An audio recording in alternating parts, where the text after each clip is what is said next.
Kantor redaksi tabloid Modus Aceh, modusaceh.co, dan majalah Inspirator di Kampung Brawe, Kecamatan Kuta Alam, Banda Aceh diduga diledakkan menggunakan bom Molotov Sabtu 30 Juni 2018. Akibatnya, sebagian kaca depan kantor hancur.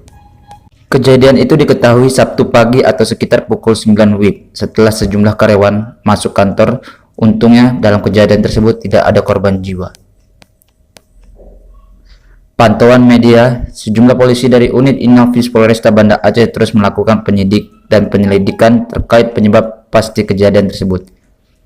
Kasat Reskrim Polresta Banda Aceh AKP M Taufik juga belum bisa menyimpulkan pasti penyebab kejadian tersebut.